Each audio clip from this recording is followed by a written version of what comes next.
All right. Hey, friends. How's everyone doing? As always, I am unable to bring anyone on the stage, so maybe someone can come up and assist with that.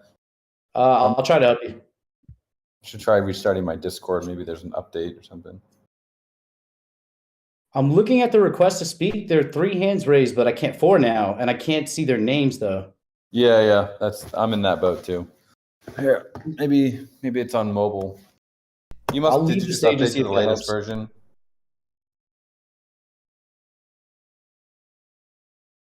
Yeah, Discord broke it somehow. I just noticed if I step off stage, I can see who's actually has their hand raised. That brought Right Ranger up. Oh, cool. Yeah, I don't know if you do that, it might rug the room though.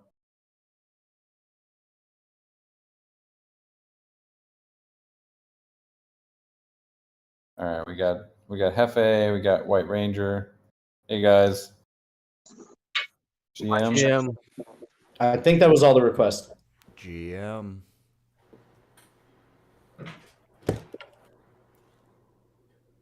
The joys of text.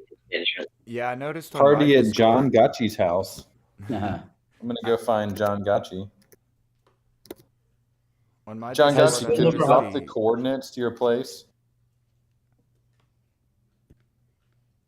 Party at John's? Is that what's going on? Yeah. Party at John's house. Is the hot zone enabled at this point? Or... Let me check with the devs. Should be. Okay, let's get these gotchis ready. GM, everybody. GM. Did you just take back a gotchi?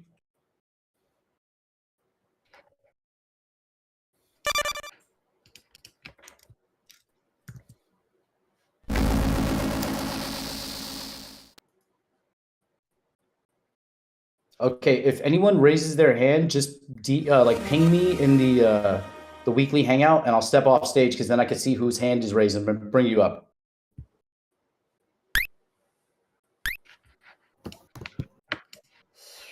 Where's John Gotchi's house?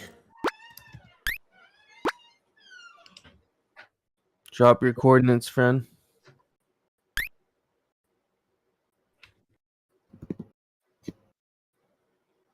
Yeah, you can get those by doing F3, function 3, and you can drop those if you'd like. Spillover is active. Got confirmation. Yes. From Mark Gotchi. So he's in where? District, is that on the west side? I don't want to have to schlep over there.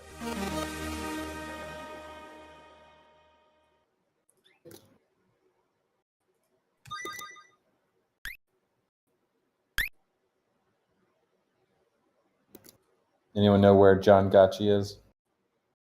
Looks like, okay, I see him on the map there. Looks like, okay, I know that area. That's a good area. I got some. John, can you give us the coordinates for that? If you just go F3, it'll show Looks you. like he's in District 3 at the bottom middle. I was just looking at the picture. Oh, okay. District 3. FOMO flipped alpha already, right? Or is it still flipped? That's pretty crazy. So, like, I shouldn't be, I can look. They're almost like, FOMO might be better to pick up than alpha at this point.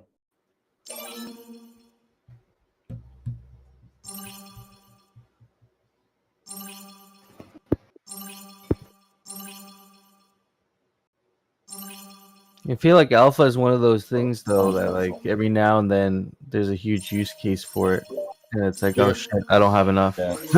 At one point, Don't fade FOMO will alpha. drop. At one point, FOMO will drop and alpha will get kicked back up. So maybe you just want to hold your alpha. Yeah. I mean, I've minted a few of those blue, some specific ones. I did the star and I did a couple of the diamonds. I minted those just to hang on for my mosaic. Hey everyone, thanks for having me. Hey, GM. Good morning, good evening, Morning. wherever you are. How are you, sir?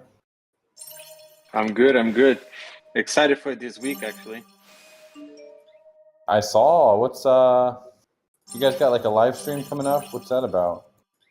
Yeah, we have a Twitter space, and yeah, Orion has been building in stealth mode for a while. So we want to share with the community what we have been working on. So we will be announcing our first service for the community, for the Aavegotchi community on Thursday, Twitter spaces. And we'll be also talking about what we'll be launching next. So yeah, very exciting times.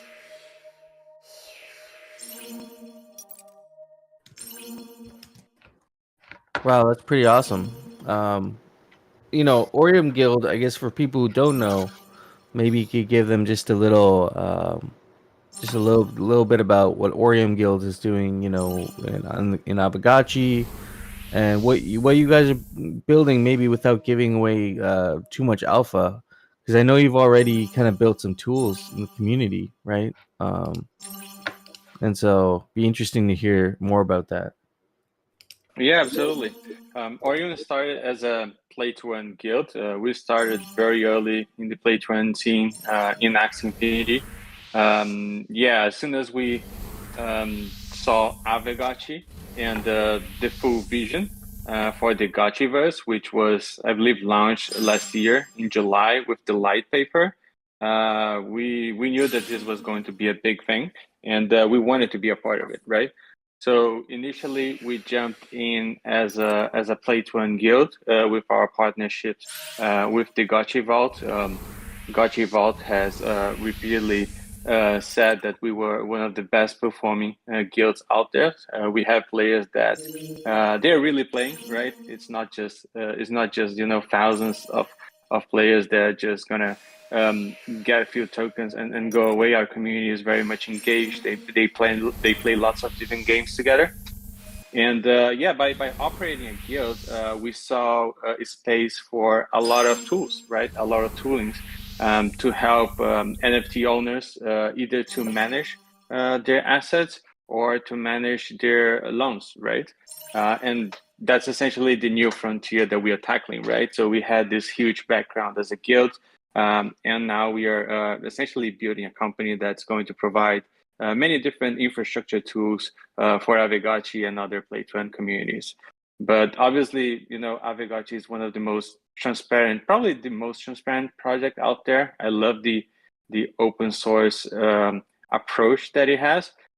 So we decided to focus first on Aavegotchi and then look on how we can replicate this model elsewhere.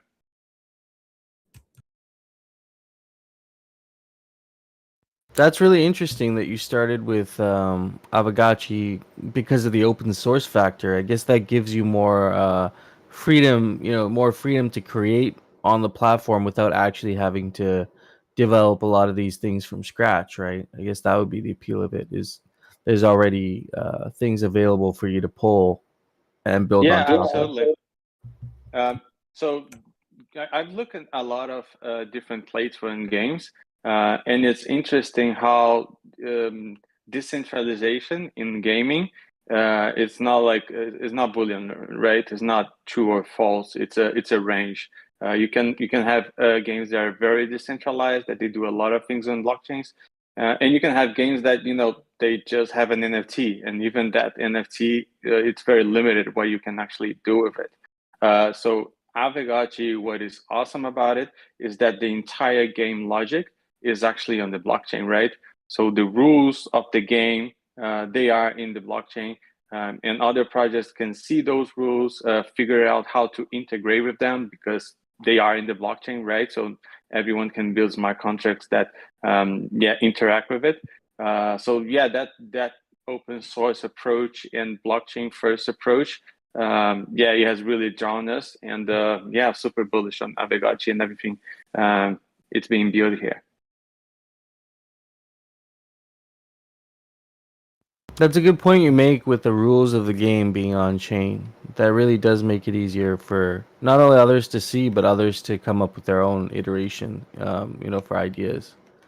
I know one of the interesting things that you made was it was like I don't think it was something you necessarily made, but you figured out how to play Aavegotchi on a mobile phone using one of the browsers. Is that something your guild uses? Is that something a lot of the guildies are using? Because I know in some of these countries it's sometimes harder for some players to get access to like a full computer, right? So that they rely on their phone to play these. Absolutely. So some lower income computers, we have a lot of users that they only have access to mobile phone, and it wasn't me that figured it out. It was our community. We had when the Gotchiverse launched, we had 250 gotchis available for the community to borrow and start playing, and unfortunately, a lot of these people they only had access through mobile phones. So they had the initiative to, try to figure it out, and they did it. They created the guides. We just propagated the guides that the community built. But it's entirely credit to the scholar community in Orion. Those guys and figured those things out. Oh, that's really cool. That's really cool. I didn't realize that was from your community. That's awesome. Yeah, we had a page. It's docs.guild.orion.network. Probably need a friendlier domain, but we had guides there in 3 different languages: in Portuguese, Spanish, and in English. We are putting some more effort now in getting more English content out there, but the majority of the content is in Portuguese, just because the majority of the users is Brazilian, right? Right. You guys are primarily based out of South America, right? For the player, like the scholar side of things. Yeah, absolutely. In the beginning, it was super Brazilian focus, like up to 90% of the community. But now we are trying to be a little more international, just because we can have a larger audience with that, right? We have also seen that, with the current downtrend of play to earn, the earning aspect of these games for Brazilian users has been not as good as it once was, but it is still super relevant for other countries, right? Other South American countries, Argentina, Venezuela, and Southeast Asia countries as well, like Philippines, Thailand, Vietnam, and so on. So we have seen actually a slower demand for play to earn games in South America because of that aspect. Sorry, Brazil, not whole South America, and because of that, we are going international. Let's say.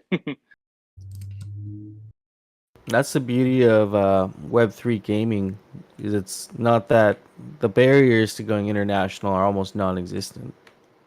Exactly. Yeah. Well, the biggest challenge for us is to have our community managers and the people in our team that know how we operate and know how our processes work, to have these people, speaking different languages, right? We had community managers that speak currently 4 different languages. So it's Portuguese, Spanish, English, and Tagalog. And those are the ones that we are focused on, and we want to continue provide documentation and help moving forward. Yeah, very cool. I have a quick question for Anani there, real quick, just because we experience this so much in Web3. Do you find that it's pretty necessary to have native translations of the documents, or do you find that if you have good English bases, that it's effective enough to just have decent translators for those existing docs? That's a very good question. Definitely English, good English documentation must be your priority, but I think it's also important to identify what other large communities you have in your game or in the ecosystem that you're building, and produce content targeting that specific community, right? So, for example, for the lower income population that is also able to reach out to gaming through mobile phones and things like that, they are much more approachable in their native idiom other than English, right? For example, if you're on YouTube, they will probably skip English content, even though if it's on the game that they are familiar with. However, if they see content in Tagalog or Portuguese, there is a very good chance that that content will go viral because there's not a lot of it out there. And if you have a big enough community for that idiom, right, it's definitely going to go. It's going to get a big audience. So yeah, that's my take on it. I think it's important to identify your user base and then produce content targeting that user base, right? I like it. So I'm almost hearing that we could take existing videos and just make sure that we do good translated voiceovers, and that should be effective enough to help promote. Yeah, absolutely. It would definitely be much more approachable to those communities. You have to have a sub community of content creators, right? And preferably not only in English, content creators to access multiple communities. You know, we've got a happy home for all these folks. Last thing for me real quick on this, just with your unique perspective of having wandered GameFi for quite a while. What about DAO interaction and experience? Have you experienced a lot of other effective DAOs? Are we killing it? Is it kind of similar to what you've had in other places? What's your take on that? So Aavegotchi community is killing it on DAOs, right? It's the most active DAO in existence by multiple different metrics, right? So I actually think that the Aavegotchi DAO is the example to be followed, right? DAOs are tricky because users, they want transparency, right? They want to know what's going on, but at the same time, it's not everybody that will invest the time that is required to read through all the proposals, to make these proposals, and to vote on those, right? So that's why I think delegation is also a big part of DAOs and should always exist. But definitely the Aavegotchi DAO is the example to be followed in the industry, right? Right on, man. I always appreciate your opinion. You're always well versed, and you kind of know the deal here. Thanks a lot. Before we jump into that delegation word, which was said, I would like to say we should sing happy birthday to White Ranger. His birthday yesterday. He thought it was the hangout yesterday or last night, depending on which part of the world you are. And he kind of was joking around that he wanted a happy birthday song. So happy birthday. I at least want to say it to you before we jump into this. Yeah, let's sing happy birthday. Count us down there. All right. Just gonna start it. Oh, should we actually All right, so 3, 2, 1. Happy birthday to you. Happy birthday to you. Happy birthday, White Ranger. Happy birthday to you. How old is your Gotchi? You Sounds talk like so a much bunch of in the Halloween chat. I said after my child being born. I appreciate you guys. That was amazing. How old are you there, White Ranger? I am a spry young 38-year-old man. You're younger than me. I'm 41. Oh You're my young, gosh. shit. I'm dreading every one of these birthdays from now on, at least for the next 2 years. 39 is good. 39 is good. Who's the oldest one up here? I think it's you. We're just I'm bluffing, 39. guys. We're just bluffing. I'm 41, so am I the I'll be oldest one up 40 here? in October, so Coder Dan? You young? I'm like a spring chicken. I'm only 33, guys. Oh, nice. Wow. Hefe, aren't you like Got plenty of 26? good shipping years. Just think remember, I think when I you're take the cake. 61. I take the cake for the spring chicken. I think. I don't know. Maybe. I think Sir Stinkiest Linkiest is the youngest in the Gotchi gang, but I'm 29. He looked very young at NFT NYC. I was like, Yeah, should he you was be young, man. Yeah, he was chill though, man. Really dope dude, Stinkiest. Yeah. Cool guy. There was a lot of cool people there, bro. Everybody was cool. You know?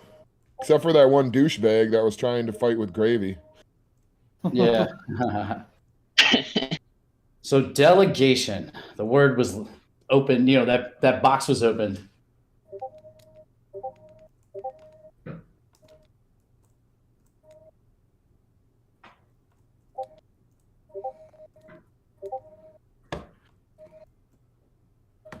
Hey, what did you say your top gotchi on the BRS is, No Future? What rank? It was 214. Nice. I got mine up to 323 yesterday, so I was pretty proud of that. Was that the 570? Yeah, the 570 I got up to into the 630s. So You have some really cool ass wearables. How could you not have pushed it higher? they didn't match. It's really about matching. So like it's like really offset, and like there's really no pets that match my gotchi, which is tough. So yeah. Gets a little tough sometimes. I think we need more wearables. What do you think, Coder Dan? You got a gotchi with personality. He's thinking about what he wants to wear, right? Especially what pets he wants. You were kind of breaking up. What'd you say? What kind of pet does your gotchi want? What's it asking for? I believe I'm high, low. So, yeah, high narg, low arg, high. I thought you talked to your gotchi and he told you what pet. Oh yeah. When I got really high yesterday, we were talking, and he said he wants to be able to have a living blunt pet. So it's constantly smoking. Yeah, I would have the little blunt pet. You could be like my little blunt dog. You know what I mean? Yeah, he enables the fog of war whenever you go into battle. Yeah, yep. And when I walk in, I come in with this great fog in front of me. Soju says his gotchi wants a goldfish. Would the goldfish be in a bowl, or would it just be bouncing up and down, kind of? I guess in the whatever. Does the gotchiverse have air? Like, have we talked about this? Honestly, I wouldn't mind like a hawk or an eagle pet, just because I love hawks.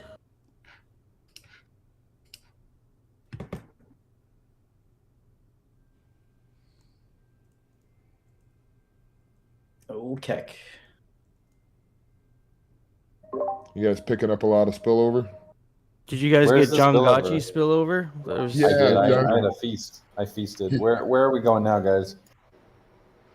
Ooh, I lost you. We were hanging out District 2, right? Or District 1. Not inner walls, but second inner walls. Like a spillover junkie. Where's that spillover? Give me that sweet Gotta get the spillover. next hit.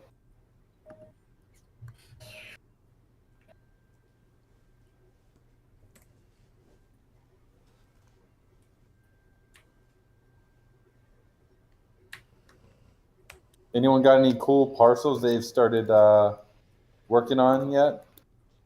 Ooh.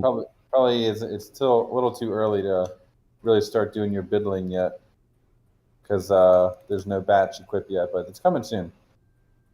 But Yeah. has anyone started that process? I was using the tool a little bit that Moolah had made. You can upload an image and it'll kind of automatically do it out for you. How well does that work, do you find? I haven't used it yet, but I mean, every image I uploaded looked super garbled and wasn't usable. But I think if you use like Aavegotchi asset SVGs, it might be a little better. I think he kind of like calibrated it to that. So if you like wanted to do like a specific wearable or something, that might be the move. Oh, I see. It just fits in with the pixel theme really well. Yeah, I uploaded some like Pixel like Power Ranger stuff, and it just didn't look like anything really. It's like a Mario mushroom. Yeah, you could do something like that.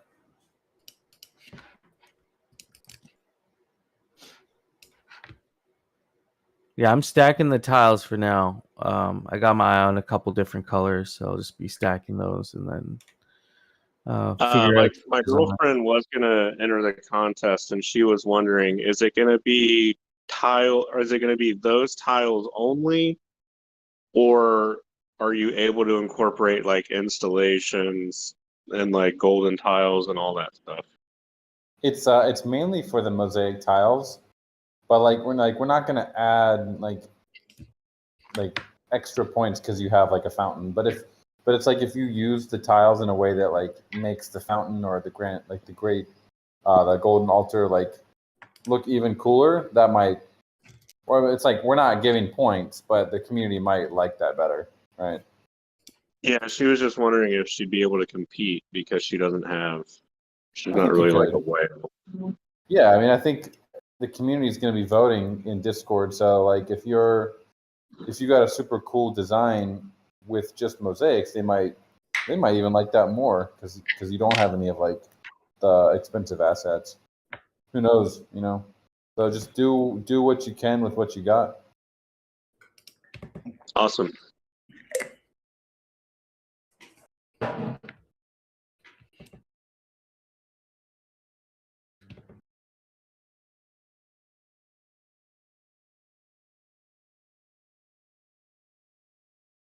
You guys get your rarity farming rewards? Have you shaken those Gotchi's loots? Got that sweet ghost.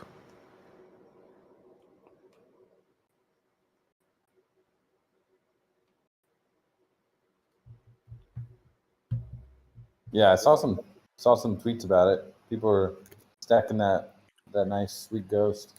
Where you headed, Coder Dan? You just picking up spillover? Or you headed somewhere? Yep. I'm just walking around. I was following you around, but Yeah.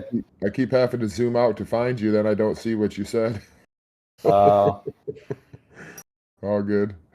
Yeah, we're gonna work on the chat bubbles. I kind of want to have them so they will zoom. Like when you zoom out, they also kind of get bigger, so you can still read them when you're zoomed out. Yeah, you could also Also- do. Could you do something in like the corner too, or something, to where like if you're zoomed all the way out, the chat just pops in a different spot? Yeah, maybe, but you couldn't see who it's necessarily from. But Could yeah, their there's name- a Okay. yeah. Maybe their name pops up in the corner as well with with it. You know what I mean? So Also, if you can make it to where like when you hit enter, it goes back to like being able to walk around with WASD. So Also- yeah, we do have a fix for that actually. The way that you'll be able to toggle the bubbles is going to be Command Option B. It'll be real quick. you'll be able to scroll the bubbles. Now the issue is like if you want to type something while you're moving, it kind of just like it takes away from the input a little bit. We're trying to figure out a way to make that smoother, but it will be. What about a way to see all the old No, messages? those are chat bubbles. Just go away. Okay. They don't stick around. I was trying to remember in WoW, I think you just hit enter, you would type and then hit enter, and you go back to walking around. Right. Yeah. So is that like every message you type, you gotta push enter to open it? Yeah, I think you just hit enter and it opens the chat, and then you type and hit enter, and it closes the chat. Could you maybe make the bubbles last a little longer? That way, maybe it's a little easier to read them or something. But then again, if they're just popping up and you can, when you're zoomed out, that works. Yeah. Yeah, we got to make everything work. If we're gonna have zoom out, we got to make more stuff. Like even the names, you can't really read it. You can't really see the gotchi that clearly. So we got some fixes that we're working on for that, but it's not super high priority. But it is something we're designing. Some quality of life stuff. We're getting some questions in the chat. I know it's been 30 minutes. It's been nice and friendly, but we are getting some questions about certain issues that some people want to address. Can we do that at this point? Yeah, sure. So I'll start with Buck Cultivator. Where is it? He wrote it somewhere. He wants to talk about the whitelist. There's been a lot of really mean, a lot of meanness in the Discord recently about this issue, which I'm kind of disappointed in. Like I feel like why can't we just talk about this issue in like a friendly, polite, normal way? There's been a lot of negativity and kind of just a lot of negative vibes that are. I wish we could discuss things in a friendly way. Yeah, it makes it a little. Not seeing the correlating attention on the forum either. Makes it a little harder though. A lot of people have money invested, so I think a lot of people that aren't like me, like a super stoner, can't really relax as much. Maybe they're just a little more worried because they do have a lot involved. Maybe that could be why, things get tense a little bit. Well, maybe that's like the difference between confrontation and debate, right? Because we've got a really healthy DAO forum, and I haven't been seeing the same amount of attention and energy on that DAO forum as we're seeing out here in the streets. That is something I agree with. I definitely think an issue like that, the DAO forum should be just blowing up right now with people talking about it, but you don't see any of that. It's It went from the DAO forum to Twitter. Well, Twitter's a whole other issue that we don't need to get into here. I mean, I'm fine with that. I'll get into that, but that's something different. That's with the Gotchi Vault, and we can have those words whenever. But we're talking about the whitelist. I think the discussion slowed down because a lot of what was said in the first day. Doesn't need to be like boost the boost. Like I understand that some people think that there's negativity, but I don't think this discussion was any different than the boost to boost conversation or ending spillover. Those things were very contentious as well. And some of the things said during this kind of controversy, I don't want to call it a controversy, this, event, are in line with things that have been said before when similar nerfing or, movements like this have been made. So I understand that, not liking the negativity, we're supposed to be friendly, but it's, it's a discussion. It's open. It stopped once we heard that we're only going to, we're gauging, we're learning from the situation. We've had 4 days. So I guess I would like to ask Coder Dan, just what information have you gleaned or has the team gleaned from this 4 days? Like, I feel like, honestly, I still get just as many rentals. It's just they have to be spread out. It's a little annoying, but, I'm working just as hard, if not harder. And I have had smaller friends tell me that this does make it easier for them to grab gotchis. But I've also had players like myself, maybe not at the scale that I'm at, that also are frustrated, or renters that are frustrated because their gotchis aren't getting rented. Now they're coming to me and asking for my whitelist, which is great, but their frustration is still real, So just any data you might have on the effect of this change, and just whatever information you can give us. Yeah, it's hard. I haven't been able to go through and check the number of new addresses or how many more gotchi lendings they've been executed on. If there is anyone in the community that has done that, that would be great. I actually have some numbers to share. Yeah, so just to share with everybody, on August 10th, I'm looking at a Dune analytics dashboard that I made. I shared that in Twitter. I'm happy to share here again. And it shows the unique addresses that borrow gotchis on a daily basis. So on August 10th, we had 601 borrowers. And ever since, that number has only increased, right? So on August 13th, that number was 1,067. So I think it has been a a positive change. Looking at the numbers, the number of unique addresses borrowing gotchis is increasing, and also from a guild perspective, I must add that we were previously literally hunting the users on our community that were bad actors, right? That they were renting a really large number of gotchis, and we were kicking them out of their whitelist. That problem is solved. That problem is solved with this new feature. So yeah, at least from those two experiences that I have, I think it was a overall positive change. Yeah, so there's two changes that were introduced here. One was the very non-controversial whitelist borrow limit update that basically does what you just said. It lets the guild or the whitelist owner boot anyone that they don't want, and that person can't scoop up a bunch of gotchis that they were previously doing. The other one was introducing a limit on the public whitelist, which is the 0 whitelist, setting that to 1. And we've been wanting to try this out for a while and just kind of see what would happen. It's a we can talk about why we didn't do like a full like sig prop and go through the core prop for it.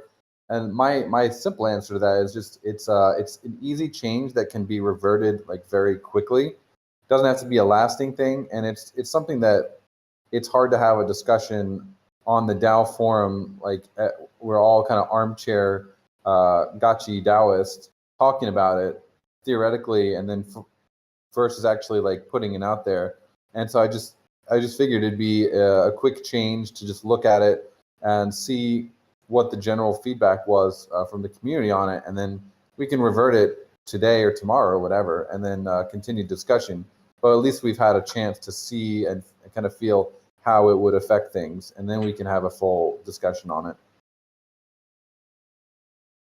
From my part, I appreciate that. I just would love, like, it doesn't even have to be a sig prop. It could be a poll that you guys put in the general chat, like just kind of some head up, because that caught us all off guard. At least it seemed like the people who were upset were all caught off guard. Maybe I missed something that was more blatantly put out there, but I don't think I did. So yeah, that's a suggestion thing, but that's not like a poll in the from what's it called, hardcore. That wasn't a poll in the Discord. Something that would have been a little bit more public, I think, would have been better. That's my critique of the situation. Yeah, overall, I like the changes as well, but I share that feeling too. I did not see that coming, and maybe there could be even though experiments are good for the community, it would be good if those were communicated beforehand, right? That's communication is never bad and never enough, probably. Hey, Yeah, did I I agree. We could have done better on that. Did I miss something with the boost? I hit shift and I speed up. What is that? Oh yeah, that's been live That's for it's 3 weeks old. Oh shit, I missed it. Yeah, no, that's freaking cool as hell. I was wondering why people kept losing me, and I was like, what the fuck? It drains your Yeah. HP too, so if you hold it down, you have not great HP. I wonder, does it kill your gotchi if you go all the way to 0? Does your gotchi you just can't, like die? You can't. It goes to 25% and then it stops. Master, you can't push me. I'm gonna burn. So what's the effects of like running it all the way down? Like, is it in the future when you're like actually doing stuff?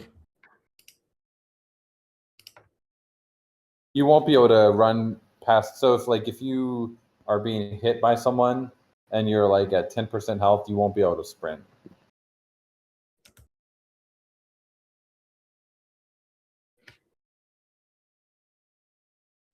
That makes sense.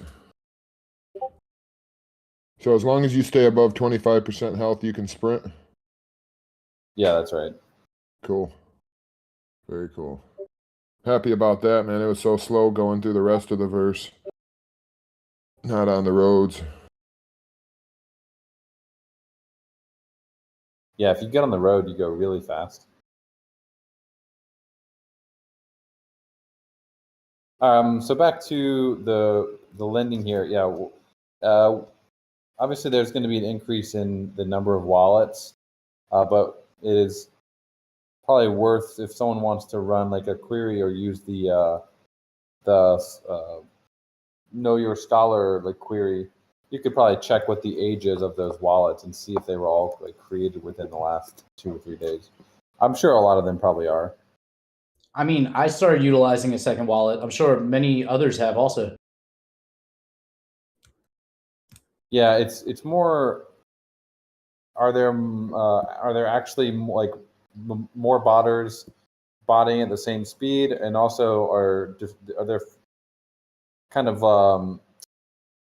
more casual users that feel like or know that they're able to get Aavegotchi lending at like when they weren't before, compared to a power user like No Futuristic, where you're just like going through hundreds of gotchis every day or dozens.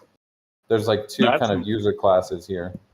That's my personal experience. It is this last few days I've been able to get a gotchi, whereas I had just given up. And I had even gone through the process of like testing the bots that they're using to grab these contracts, because you can like just let it run all day and it'll snipe a listing right when it comes online.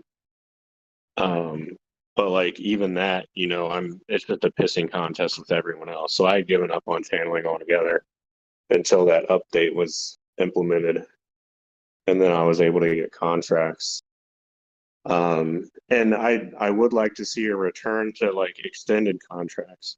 So it seems like people have shifted back to single day. The extended ones were nice. Crypto Gotchi Music Parlor, you're asking how this impacts me.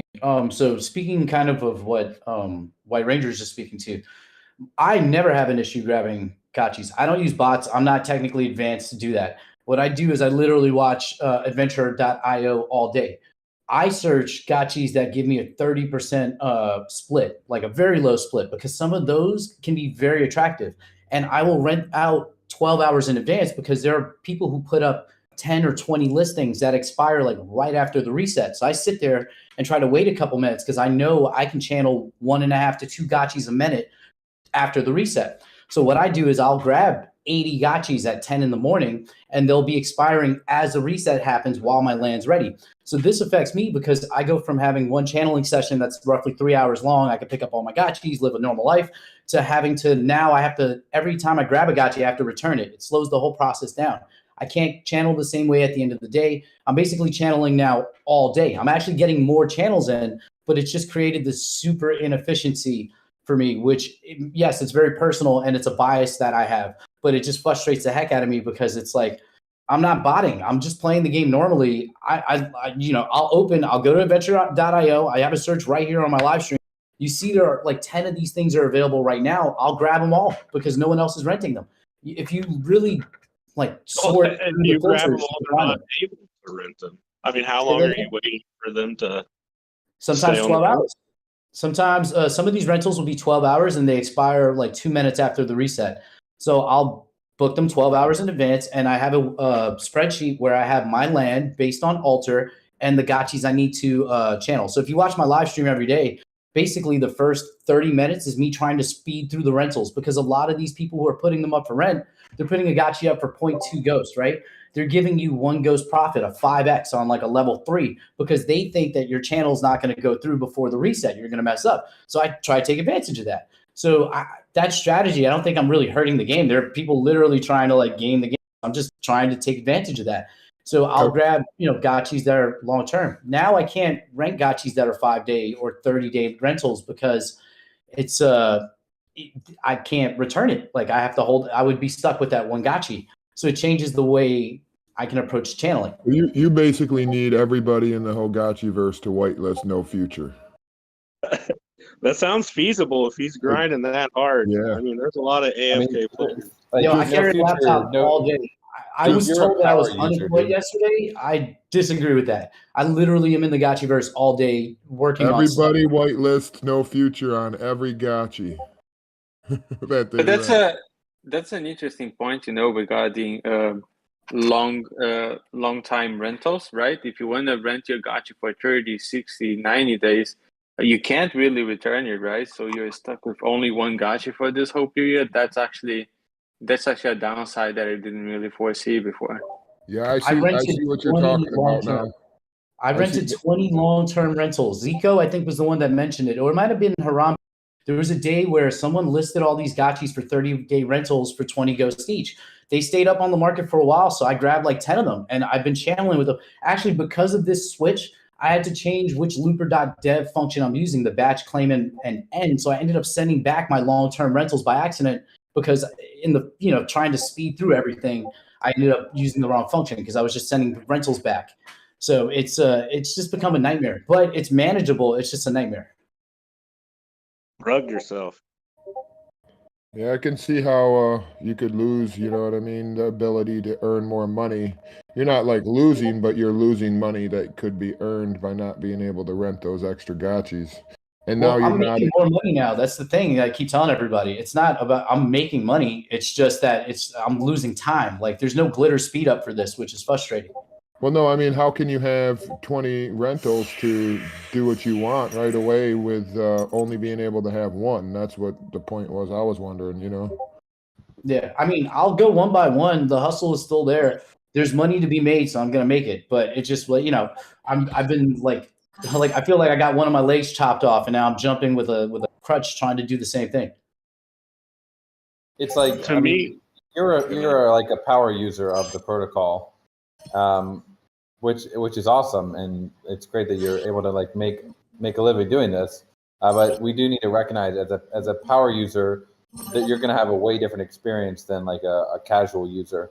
So if we can find two different ways to have it work great for you and also for a casual user, then that's awesome. Or we try to find this weird like middle point that where no one's happy, which is obviously not what we want to do. So it's yeah. I would say I support making the move for the casual user. I'll adapt. I'll adapt. That's all that's gonna matter. So I was frustrated. I apologize for that.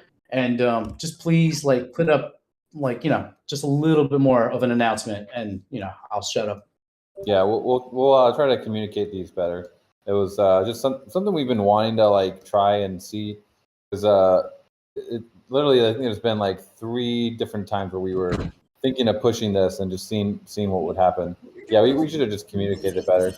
But I do want to address something. People keep saying that the vault was like involved in this decision, or like they were pushing this. I just want to be very clear about that. The vault and the guilds were asking for the private whitelist quality of life feature. Gotchi Emperor, could you mute? So the vault and the guilds were asking for private whitelist bar limits, which doesn't affect anything. It only affects them. It's a quality of life only for their whitelist if they choose to enforce it, which is why there was no core prop or sig prop for this feature, because anyone can choose whether or not they want to use it. It only affects the guild. So the public whitelist was just something we've been wanting to try out for a couple days, and that's why we put it out. See what would happen. So can we please just stop bashing the vault and like large guilds for trying to manipulate the market? Like it's ridiculous.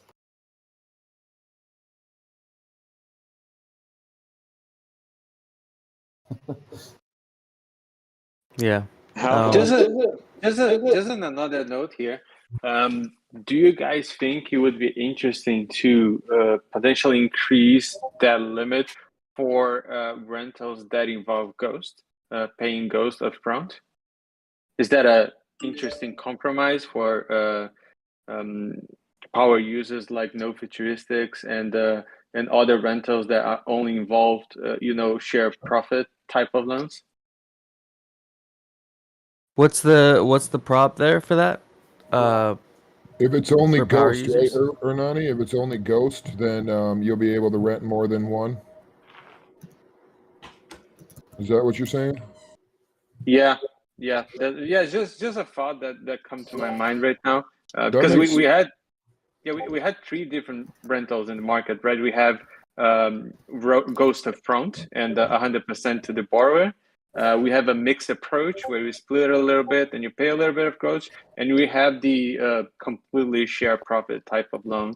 So what I thought was, for ghost only type of loans, maybe we can increase that limit. It's just something that, we would facilitate, I guess, for power users like, futuristic, but you would also, limit the amount of gotchas for other type of rentals. Gotchi Emperor, you're getting a lot of direct requests to please turn off your notifications. If you go into do not disturb mode or whatnot, your little pings are driving people freaking nuts right now. Just be aware. What's Streamer going mode. on? It's you hit the little cog at the bottom near where your app is up. Yeah, I'll exit and come back. Okay. That won't solve it, but all right, we'll see when you get back. Rage quit.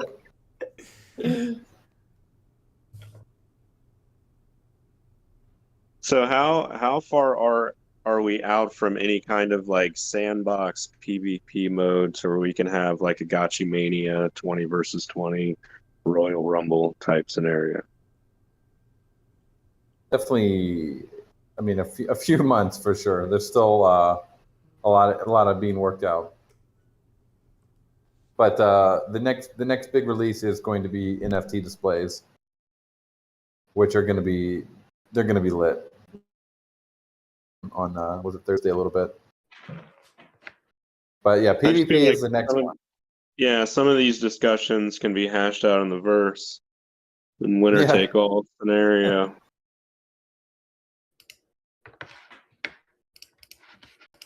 I do think this public the public whitelist bar limit and cartridges console could be a pretty interesting match as well, because then you literally couldn't have botters like creating a bunch of random wallets and scooping up gotchis.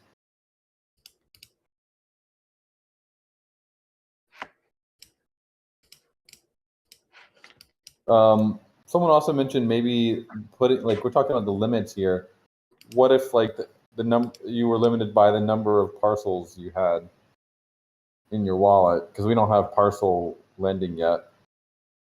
But for no futuristic, I mean, what would that do for you? So for that like helps. power users? That helps because I have 80 parcels, right? 90 parcels. It doesn't help because I've been encouraged to level up. Like, so I have like capacity of like close to 200 parcels. And then beyond that, which makes this much more difficult, is I'm the lending operator for other people's parcels. I have one client that has 126 parcels that once you enable whitelisting, I plan on renting as many gotchis as I can to channel on their land. I already try to hit my land as much as I can, but eventually, ideally, I'm going to be channeling on other people's land for them in the game, because they have spare land that's just sitting there doing nothing. It's another service that I plan to provide as soon as that like ability to whitelist my wallet to channel on the land with rented gotchis, which is a whole nother vector of like, hey, look, this is a way that you can play the game. That I mean, but they're not playing the game though. Like we at some point we should kind of think about, is it like, if you're the one doing all the work in the Gotchiverse and people aren't actually playing, it is like there needs to be some balance point between where you can do your Gotchi channeling all day and take the place of like 300 players, but I don't know. It does seem like we're going like it's a little bit extreme to be trying to optimize for that kind of solution. Let me ask you then, what's the difference then with the Gotchi vaulter who drops in their 100 parcels to earn 10% by letting other people channel on it? Yeah, you distributed that. It's still the same kind of asset holder. Yeah, well, no, that player is actually in the game. It's not just one player. You're using it's one player, one address. The thing is, if there were enough players to take all the gotchi, correct? Wouldn't the market solve that? If we had the demand in our market, once we have the demand in our market, I'm not going to be able to get gotchis. My whole strategy has to change. Currently, that demand doesn't exist. It's not that I'm botting and stealing everything. I can literally, there's gotchis available right now for me to rent, and I have channels of altars available. Other players aren't taking these gotchis. I don't think I should be penalized because no one else is taking advantage of our market. I think it's the thing. It's kind of a chicken and egg, though. It's like if a new player comes to the game and they see like, man, I can't get a gotchi to rent. Like this, they said I could get a gotchi and I could go on someone's like parcel and channel, and I can't because there's no gotchis. They're just gonna leave. So it might be a situation where we could have had that demand. It's hard to say now, but we could have had that demand, and people just felt like they couldn't compete, so they turned away and they didn't come back. And but I'm representing like 300 gotchis. If we're talking max, if I was taking and my client's land out of 19,000, we're not even talking 1%. Like, how is that? You know, well, that's the proposal, is that each parcel you have is one gotcha you can rent. And so you said you had 80 parcels, so max you would have is 80 gotchis, and you had mentioned that that's your limit anyway. And so the whole goal here, I have capacity for more based on my alters. But couldn't you do 80 and then return them all and then do 80 again? Why do you have to rent them, like borrow them all at once? I'm just doing it because that's the current strategy that works. People put up long-term rentals that are 12 hours that are attractive rates, even at a 30% borrower split. No one else is taking these rentals. It's literally like if you go and search, and the market's changed recently, but if you look for longer term rentals, there's tons of people that are just dropping these and no one's taking them. Stuff that's been up for 20 hours. So what was the max number of rentals you would have at one time? I mean, I've gotten to 100. Let's see, it would have been like 80 or 90 that I've had ready for a channeling session. And you have 80 parcels. Yeah, but there's with these channelings, remember my client gotchis also land. So I channel on their land, I channel on my land, but with these gotchis, I can, if they're long enough rentals, some of them are 24 hours. I don't have to channel them right at the reset. I can wait until my level 6s reset at 11 p.m., which is often what I do. I wait until 11 p.m. I'm channeling the whole time. At 11 p.m., they reset. At 3 a.m., they reset. I channel then. I try to wake up at 9. I start channeling again. I know it sounds crazy, just because it is. Pause for a sec. So the update of allowing one gotchi per parcel as a rental would solve your initial issue at this moment, because on average, you're maxing out at about 80 gotchis. You have about 80 parcels. So the goal here is to get the goal here is to get Alchemica in the hands of asset holders versus people just popping in to extract. So the people I work for are also asset holders. So if they want me to channel on their land, which we set up a smart contract function to allow me to do, why is that now being disincentivized? That's my question. Well, the thing is, you have 80 parcels to rent 80 gotchis, so you can still channel on their land with their gotchis. But they're asking me to channel with rented gotchis. That's the next evolution once that whitelist feature is enabled, which is something that we've kind of. Well, that's down the road. I'm just saying. I know, but I'm saying right now, if you went one gotchi per land, I can take the current situation.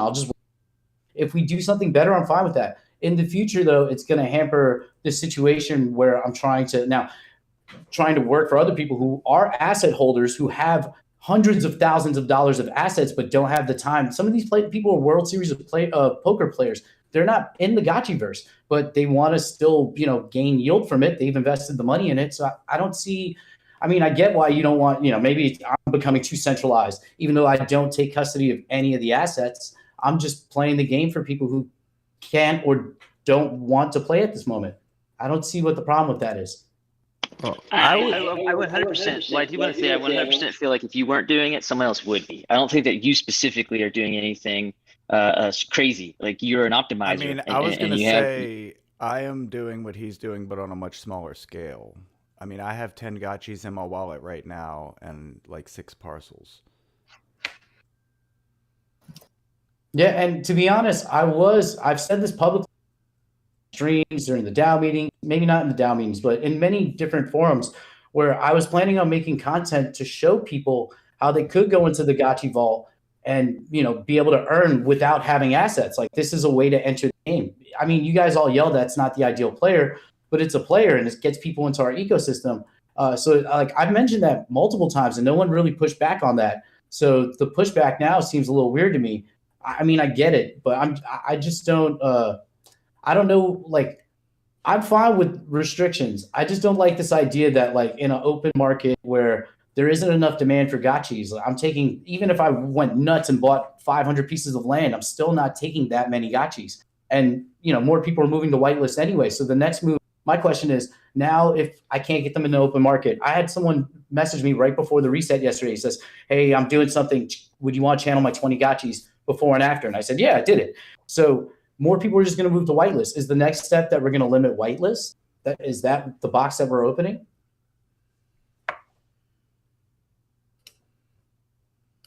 What I think we're part of this discussion is the anti-botting discussion, and I think that if we do eventually choose to have cartridges, which are basically soulbound NFTs that are acquired from other players, that plus a borrow limit, it could be based on how many parcels you have, could be quite powerful for preventing the botters, because they literally just they'd have to get a bunch of cartridges from everyone.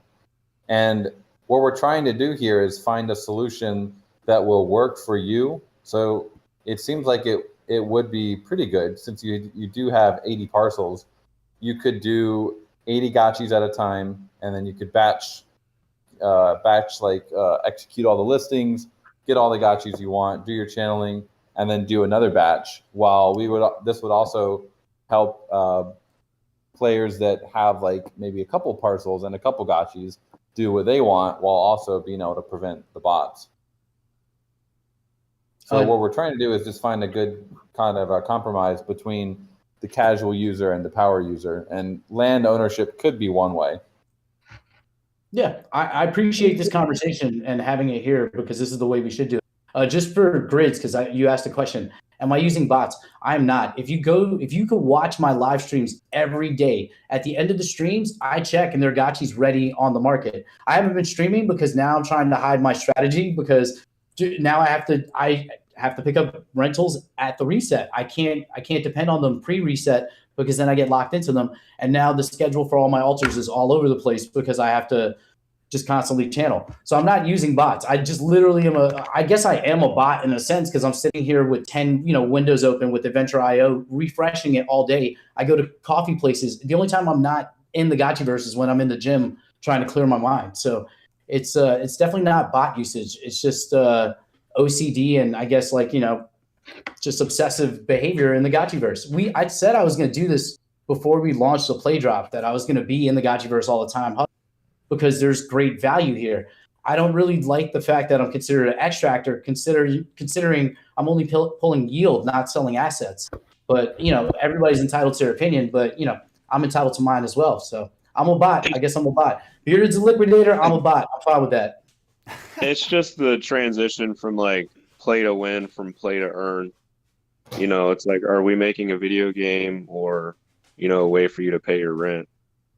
I'd like to see it. I think the larger discussion there is that if we can't find any players that don't want to play this for any other reason than financial gain, it's not going to be very sustainable. And we're slowly moving towards other gameplay that will be fun and actually have utility beyond just being able to make a paycheck. Someone that got Chipper up here too, real quick. He's asking. Yeah, I'll bring him up now. But real quick, I just want to make a point here, and anybody that's an ambassador can vouch this. If you go to the Ambassadors Lounge, when the program went on pause, Jesse encouraged us to make our living to continue earning by channeling. So the pushback is kind of weird. I've been told that, as an ambassador, there was money there. I'm doing my channeling. This is, I've been talking about this as GameFi and play to earn since before the play drop. I literally have receipts. There are videos where we've talked about this is kind of the model. People come in, you can pick up Alchemica, there's spillover, it's a big party. I worry, and this is controversial, that maybe the tokenomics are flawed, that we have to market manipulate. This is why I say that word. And I know that really gets people testy, but we talk about ideal players and telling people how to control their investments. We should not be doing that. If this game is sustainable, it has to be sustainable without us keep coming in and Frankensteining the shit out of it. I mean, I'm not trying to be disrespectful, but this is a fact. And anytime anybody questions there's so much pushback. It's a thing. That's why I'm happy that we can have this conversation here, where we can actually hear each other, versus in a Discord chat where it's just we don't really have context. We don't have full meaning. You have to be able to adapt. So having some kind of dogmatic meta that you're locked into is instant failure. I mean, I do adapt constantly, but the plan's been I've been telling you all for months since I've been in here. My goal was like, hey, if I get this many gotchis and do this kind of based on Dr. Wagme's napkin map that we've talked about in gotchi spaces, gotchi can earn $3 to $4 a channel. I was like, I've been talking about from way back how if we're at that level, I can just do this full time. I don't see why that's a problem now. It's not like I've been hiding that. Are you still collecting milk? Is that I haven't checked in on that in a I'm while. still collecting milk. I do sell that too. I'm like my son's wallet has a split of a lot of the rentals I do for my clients, so that's where Alchemica goes. That just stacks. I sell Alchemica and I buy other stuff in the Gotchiverse, or I taking out money from the Gotchiverse. I literally have been taking out Dai now, and I'm going to start sending it to the bank because I need some real life fiat. But there's a reason I have no, futuristic. I don't think this is a problem. You know, what we are trying to figure out here is that we have power users like you and we have casual players, and we need to create an ecosystem that serves both well, right? We definitely want to keep you around. You have been great for the community. When you were probably the most popular content creator. So yeah, please don't feel attacked. It's just everyone trying to figure out how can we make it a good experience for both type of players, right? I think that's what's important. Yeah, I 100% agree. I'm just saying, people are calling me extractors. If that's what you think, I'm fine with that. Who's calling you an extractor? I mean, look at the chat. Like, I'm fine with that. I'm 100% fine with that point of view. But I think it's my investment. Okay, And that's the first I make. I want to jet in here. So Bearded's calling you an extractor, but then there's a ton of people calling Bearded an extractor. Like, it just seems like you guys are just like calling each other extractors. Just like I'm telling you that unlike Bearded, I'm not going to attack anybody. I mean, dude, everyone there's no one in this ecosystem that is not going to take any profits on anything. I understand that. What I'm saying is I'm okay with you attacking me like that. Not you specifically. You can call me that. I'm fine with that. I'm not going to attack you like Bearded does. That's not my style. I don't need to do that. I'm going to laugh. I'm going to flirt with you like I've been telling Bearded how cute he is because he won't get on stage and talk. But it's fine. You can have your opinion about me. I'm playing the game and I've been transparent about how the game. It's not going to work for everybody. That's fine. I don't it is what it is. That's all I'm saying. Yeah, I mean, there's no one against taking profits in crypto. The discussion about extractors was primarily for new players that have zero investment into the ecosystem, and they just were able to get a gotchi and get some Alchemica and then sell it immediately without any sort of investment in the ecosystem. That's how we're defining more of extractive type gameplay. And if we only have that type of gameplay, then the ecosystem's not going to sustain itself. Everything's going to go to zero. But it's like if you guys are calling it if you call Bearded an extractor, and then Bearded calls you an extractor. I called him a liquidator. I didn't call him an extractor. I called him a liquidator. That's no one's an extractor. That if you have a bunch of assets in the ecosystem, you're part of Gotcha Game. So you guys just need to relax. I called Bearded a liquidator for the record. I said he's a liquidator. I did not call him an extractor. There's two different things. There's a whole backstory to that. So it's been very anti-vault for a while. Oh, there's definitely been extracting. Well, it just feels like I'm watching like arguments between essentially identical structured businesses at different stages of development. Yeah. On the extractor subject, I'm also involved with another project called Fancy Birds. They had a similar problem, that some people were coming, they were playing the game, and they're just selling the token. They weren't really participating on everything that they were making available in the game. And what they implemented, that's actually quite interesting. I wonder if it might be useful here in the Gotchiverse, is that whenever you claim tokens, you have to first stake them between 4 weeks to 52 weeks. So between a month to a year, right? And staking obviously gets you interest, right? So it gets you profits, but that applies to scholars, right? So people that only are borrowing assets, playing, and they were selling previously, now they have to go through this staking process and keep those tokens in the economy for a while, right? And they also made another change where you can actually use those staked tokens in the game, right? So even though they're staked, you can actually use for, breeding new assets or crafting new items and things like that. What do you guys think of that model? Do you think it's something that we can potentially explore in the Gotchiverse to avoid extractors? Yeah, that's actually an interesting proposal that Mark has been working on called, it was initially V Alchemica, but he's got a new name for it, D Alchemica, Dust Alchemica. So everyone should check that out. Maybe we can go over that on tomorrow's DAO meeting. So I have a comment on the whole lending thing, and I don't want to be taking shots at the vault because that's not my intention here, because it's not their fault per se, but the reason why people were botting, the problem with botting lending, yes, sure, some people are just scooping up the best deals, but there are gotchis out there that you can borrow from the vault, where you can borrow the gotchi and then use the land from the vault. So it's essentially just free money. So like that's the issue with the botting lending. It's not necessarily that people are just scooping up gotchis that can channel. It's people are scooping up gotchis that can channel and that are essentially free to channel.